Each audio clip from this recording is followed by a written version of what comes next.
Бәріңе қайырлы күн, құрметті көрермендер. Сіздермен бірге Крейдер. Мен бүгін бір екі криптовалютаны сатып аламын. Соны көрсетемін қалай сатып алу керек екен тағы да. Одан кейін торговляға кірісеміз. Видеоның басынан бастап кешірім сұраймын. Микрофоным жөнді тығылмай, даусым жөнді басылмай қалды, бірақ шамалы бір-екі кедергілері бар, бірақ даусым естіледі. Видеоны басынан түсіріп немесе жойып тастауға болмайды, өйткені бұл ситуациялар қайталанбайды деп ойлаймын. Осы жерде өте мағыналы және информационный видео болып шықты осы видео. Осы видеода бүкіл білгенімді айттым осы жерде. Сол үшін осы видеоны бастан аяқ соңына дейін көріңіздер. Түсінгендеріңізге рахмет. Мен Binance'ға кірдім. Мынау менің балансым міне. Қазір енді шамалы коррекцияда жүр графикалар.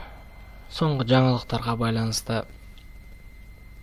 Енді ағайын, осы видеоның астында сілтемесі тұрады. Осы Binance'ға кірген кезде сол сілтеме арқылы тіркелеміз. Мен сіздерге арнайы 5% скидка дайындап қойғам. Сол арқылы тіркеліңіздер. Енді қалай сатып аламыз?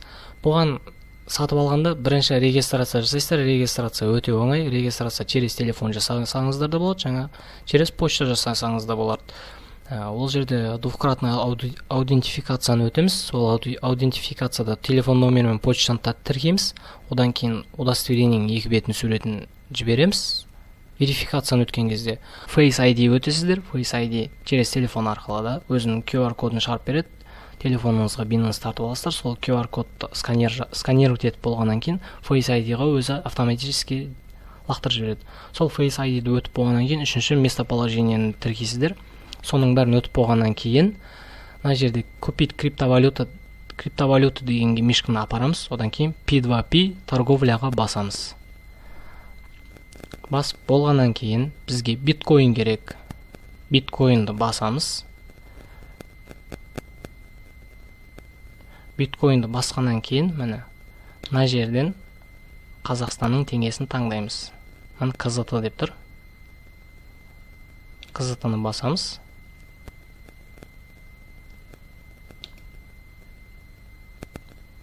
КЗТ-ны басып болғаннан кейін өзі автоматически обновление жүреді. Мына Каспий банк арқылы төлеуге болады. Міне минимальный ставкасы 5000 теңге да бұл жерде. 97% ордер жасаған. Егер осы кісіден сатып алатын болса, қазір мен сатып алам. Купить биткоин дейміз. Мына жерге жазамыз. 5000 теңге деп. Купить биткоинді басамыз. Басып болғаннан кейін қазір бұл кісінің данныйлары шығады бізге. Телефон номері міне. Телефон номері міне. Банк номері, карточкасының номері шығады. Есімі Қожағали Дастан, Асланбекұлы. Сөйтеміз да осы номер, карточканың номеріне жаңағы 5000 теңгені аударып жібереміз.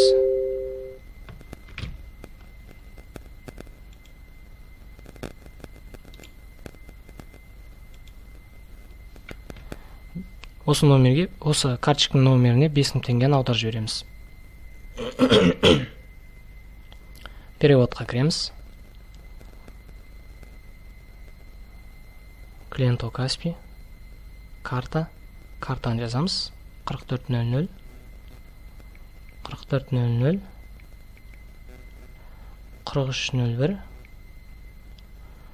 9859 7616. Тағы бір тексереміз. 4400 мен Дастан Қ деп тұр. Қожағали Дастан. Міне Дастан Қ деп тұр. Осы жерге енді 5000 теңге деп жазамыз. Оплатить ордерді басамыз. Подтвердить. Мына жерден перевести дегенді басамыз. Подтвердить. Енді осы жаңа Қожағали Дастан кісінің ответін күтеміз. 15 минуттың ішінде жауап берілмесе, автоматически оның счетынан менің счетыма осы сатып алатын биткоиным аударылады. Міне заказ выполнен деп тұр. Енді перевести на биржевой кошелек басамыз.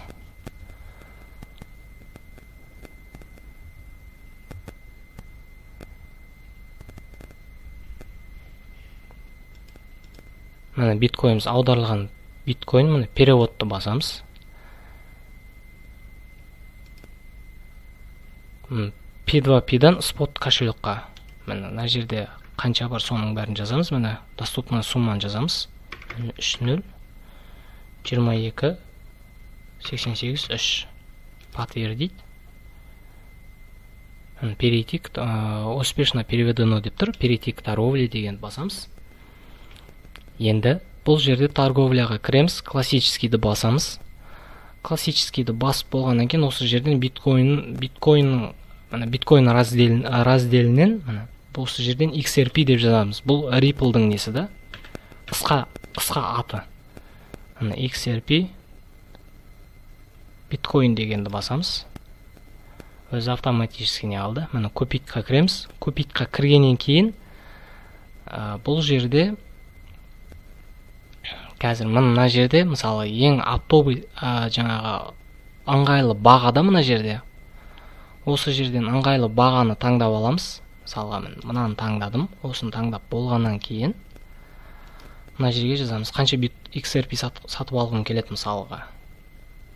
9 десем 10 дейік. Купить. Сразу история мен ордеровтар шықты. Енді кошелекқа кіреміз. Кошелекқа кіргеннен кейін осы жерде XRP-дің несі тұру керек.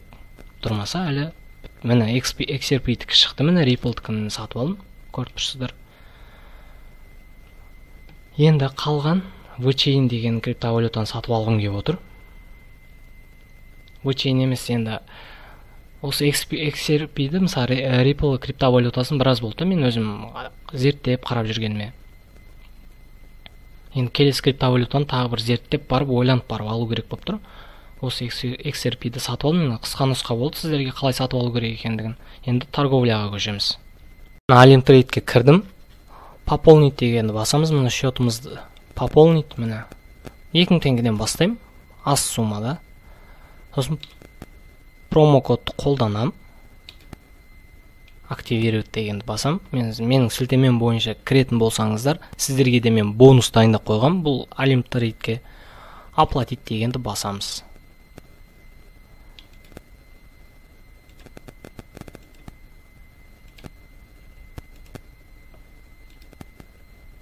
Оплатить. Мына жерге қазір мен өз карточкам данныйларын енгізем. 1 минутте тұрыңыздар. Пополнить дегенді басын. Мына көріп тұрсыздар. 350 рубльге толтырылды. Балансым. Енді қазір ситуацияларды іздейм. Сіздер қарап отырыңыздар. Ренжімеңіздер шамалы кешіккеніме. Қазір осы ситуацияны айтып түсіндіретін болам. Бірінші ситуацияны қарағанда 7 февральдан бері қараңыздар. Мына жерде 7 февральдан бері жоғары болғанда графика. Мына жерде жоғары болған. Екіншіден мына жерде мықты уровень сопротивления бар. Поддержка деген поддержка бар. Осыған тірелген. Үшіншіден мына жерде 1 сағаттық таймфреймді ашқан кезде, 1 сағаттық графиканы ашқан кезде, мысалы қараңыздар, мына жерде төңкерілген балға кәдімгідей көрініп тұр. Бұның бәрі бізге келесі паттернның жоғары қарай шығатынын айтып тұрды. Бұл жерде де балға орындалуы мүмкін. Не үшін 18 минутқа алды деп ойлайсыздар? Өйткені, мысалы мен алып атқан кезде 18 минут қалған мына жерде бір паттернның өмірінің соңында.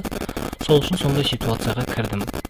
Егер мысалға бір нәрсені айтып түсіндіріп кетейін сіздерге, жарты сағаттың ішінде, жарты сағаттық паттернның ішінде мысалға мына жерде бір ситуацияны көрдіңіздер ма? Осы паттернның келесі мына паттернның өмірінің соңына дейін аласыздар. Бұл заңдылықты мысалы жарты сағаттың ішінде көрген неңізді, жаңағы ситуацияны, фигураны, нені көрген кезде оны апарып 15 минут, 10 минуттық графикаға ашып осылардың паттернның өмірінің соңына дейін алуға болмайды. Не үшін? Өйткені сіз жарты сағаттық графиканың ішінен байқадыңыздар бұны. Сол үшін ол ситуацияға өтіп алмаймыз. Мен 1 сағаттық ашқан кезде қараңыздар, төңкерілген балғаны көрдім. осыны көргеннен кейін, екіншіден мына жерде уровень сопротивлениені көргеннен кейін, мына жерде көрдіңіздер қандай әдемі уровень сопротивление көрсетілген.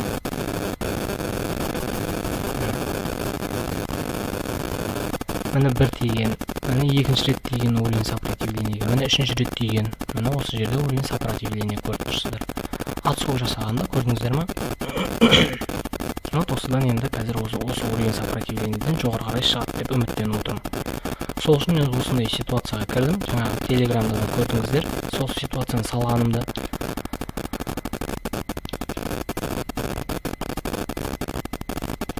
Енді қазір күтеміз осыны. Оға дейін келесі ситуацияларды іздей берем. Қарайсыздар.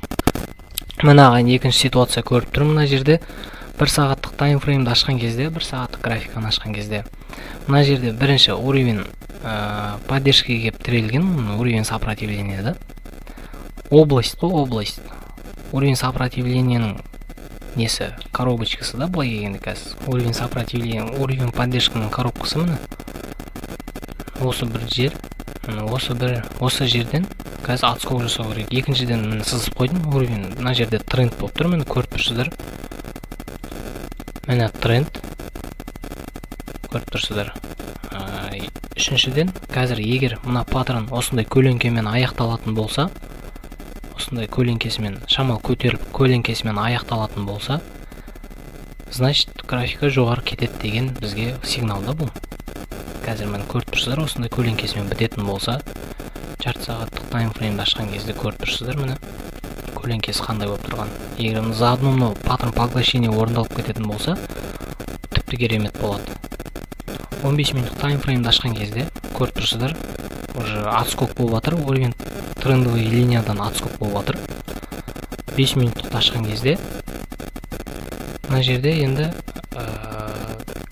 не орындалып жатыр. Міне бірінші иығы, міне мойны, міне басы, қазір екінші иығын орындайды да, міндетті түрде осыған трендовый линияға тағы бір келеді. Сол кезде біз алып үлгереміз. Қазір біз үлгермей қалдық. Не үшін? Өйткені 1 сағаттың 2 минут қалды. Осы 2 минутты қазір сатушылар мен сатып алушылар осы паттернды итермелейді да, астына жоғарыға.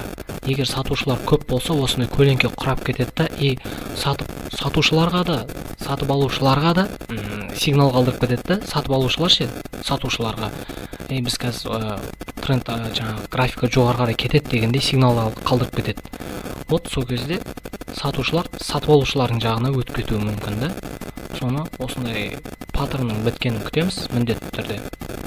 Біз егер болашақта форекспен айналысқан жағдайда емес, мынандай мысалы паттерн формациясын көретін болсақ, біз жоғары деп аламыз да, өйткені бұл бізге сигнал. Сол үшін осы сигналға қарап алдым мен. Қазір соңғы секундтар қалды, қалай бітетінін көреміз. Менікінің бітуіне әлі 1 минут бар, 1 минут запасымен алған болатынмын. Қазір қалай бітетінін көреміз. 1 минуттық таймфреймді ашқанда қазір көресіздер, міне 1 минут қалды.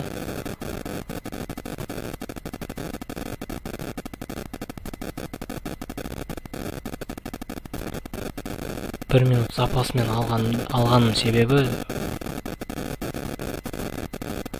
плюсқа кіріп кетті, көрдіңіздер. Әйтеуір мұрынбоқ болса да әйтеуір плюсқа ілініп кеттік. Енді келі жаңағы ситуацияны іздейміз. Жаңа қай ситуацияны көрдік біз?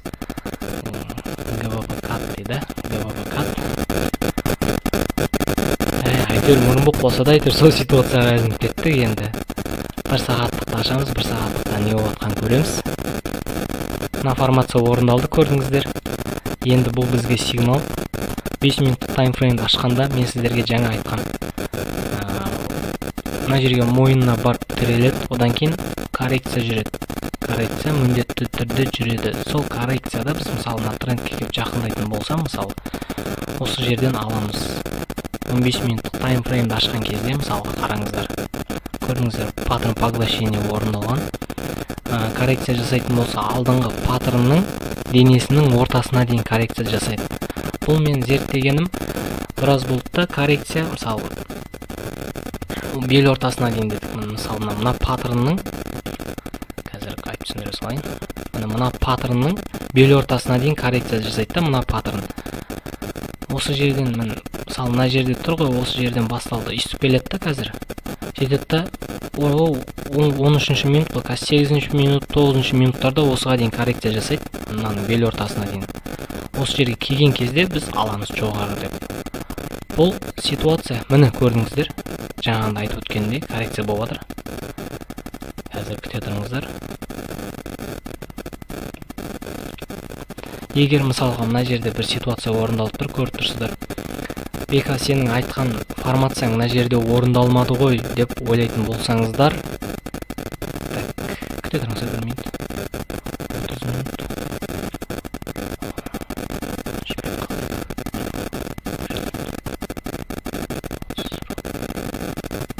Күтеміз. Әлі импульс жасайтын болса, сол жерден аламыз. Күтеміз, асықпаймыз. Главное, асықпаймыз.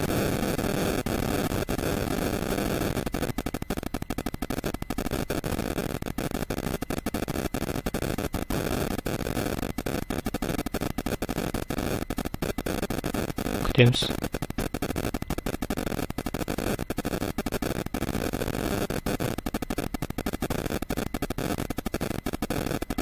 Қазір тағы бір импульс жасайды, сол кезде алып қаламыз. Мына жерде мысалға сұрақтарыңыз болуы мүмкін. Мына жерде мысалы, мына жерде балға орындалды ғой, неге графика жоғары кетпеді деп ойлап отқан шығарсыздар. Не үшін ол орындалмады? Өйткені уровеньнің бойына келген жоқ, уровеньнің бойына тақалған жоқ бұл. Міне қараңыздар, трендовый уровеньнің бойына тақалған жоқ. Тақалған жағдайда мысалы көріп тұрсыздар, мына паттерн орындалды, сразу паттерн поглощение жоғары қарай графика шығып кеткен. Трендовый уровеньнің бойында көрдіңіздер.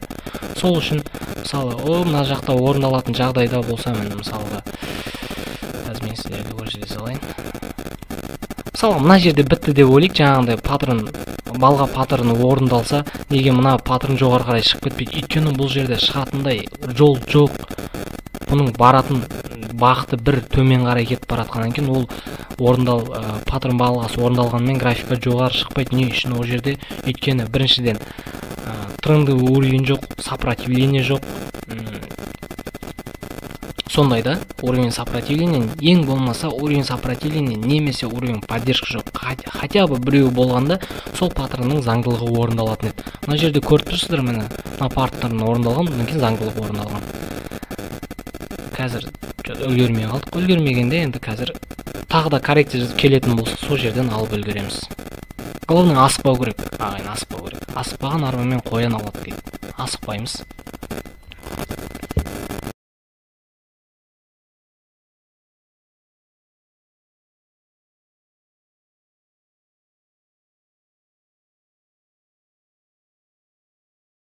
Міне коррекция жүрді. Коррекция болып жатыр. Күтеміз. Мына жерде 11 минуттар дайындап қоя салайын.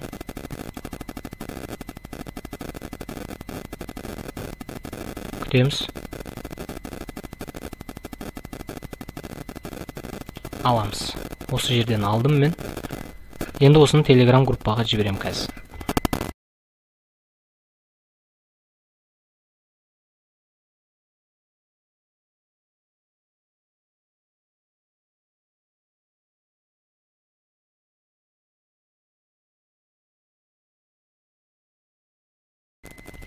Соңғы минуттар қалды ағайын. Қазір көреміз, бірақ қазіргі таңда енді біздің ойлауымыз бойынша кетіп бара жатыр да графика. Енді қазір көреміз қалай бітетінін. 2 минуттай уақыт қалды. Мына минуттың соңғы жағы сатып алушылар мен сатушылар күресіп жатыр. Жаңағында айтып өткендей, сатып алушылар, сатушылар бір-біріне сигнал қалдырып кетеді да. Біз мықтымыз дегенде. Көріп тұрсыздар. Мына мысалы сигналда мұны. Төңкерілген балғамен поглощение паттерны екеуі. Бұл бізге сигналда. Сатып алушыларға сигнал. Сатушылар сатып алушылардың жағына өтіп кетуі мүмкін, сондай сияқты да. Бұның бәрі сигнал болып есептелінеді. Осыған қарап отырып, осындай ситуацияларды іздейміз. Импульс жасап жатыр жоғары қарай. Бұл да сигнал уже көрдіңіздер, міне қазір тағы да балға орындалып жатыр. Бұл балға орындалғаннан кейін неге осы ситуацияны түбіне дейін жеткізбейміз деп ойлайтын шығарсыздар. Не үшін? Өйткені мен бір валютадан торговлямды жасап біттім ба, болды, оған екінші мәрте кірмеймін. Ол өзімнің басымнан өткен нәрсе, оның іші өзіме мен заңдылық қылып алғам. Сол үшін бір кірген ситуацияда, мысалы, прибыльмен болсын, минуспен болсын, кіргеннен кейін болды. Бүгін осы валютаға кірмеймін да. Сол сияқты. Мынау бітуіне аздаған уақыттар қалды. Бәрге күте салайық. Мына қазіргі таңда мынау да коррекция жасау мүмкін, шамал төменге қарай. Осы коррекциядан да алуға болады, бірақ мен жаңағыда айтып өткендей болды, осы мен доғарам. Мүмкін екі ситуация осылай әйтеуір. Жоқ дегенде, мысалы, 150 теңгеден 300 теңге әйтеуір күніне, 10 күнде 3 мың, бір айда 9 мың. Şimdi бір 9 мың теңге, бір айда күніне үстіп істеп отқанда. Жоқ дегенде 8 мың теңге да осылай көтерілесін әйтеуір. Міне бұл да біріншісіде минус болды, екіншісіде минус болды, плюс болды, екеуі де плюс болды, көрдіңіздер. Осылай мен телеграм каналға тіркелсеңіздер, осындай бесплатный прогноздарды алып отырасыздар. Міне ағайын, бүгін мен сіздерге криптовалютаны қалай алу көрсеттім, ситуацияларды көрсеттім торговлядан. Осы Алимтрейдке тіркелгілеріңіз келсе, төменде сілтеме болады, сонымен өтеміз. Ол жерде мен сіздерге скидка дайындап қойғам. Binance'тың да сілтемесі төменде болады. Ол жерде де мен сіздерге жаңағыдай скидка дайындап қойғам. Бәрі сіздер үшін. Telegram группаға да тіркелуді ұмытпаңыз, менің Instagram'ыма да тіркелуді ұмытпаңыз. Өзім өмірім жайлы айтып отырам. Instagram'ға да тіркелуді ұмытпаңыздар. Ол жерде өзім өмірім жайлы жаңағыдай заңдылықтар, мысалы паттернның жаңалықтарды айтып отырам, криптовалюта жайлы жаңалықтар. Сол жайлы. Сіздерден енді максимал түрде поддержка, репост, лайк, подписаться етіп ұмытпаңыздар каналда. Осындай полезный видеоларды шығарып отыратын болам. Енді сіздермен болған Крейдер, келесі видеоға дейін жолыққанша.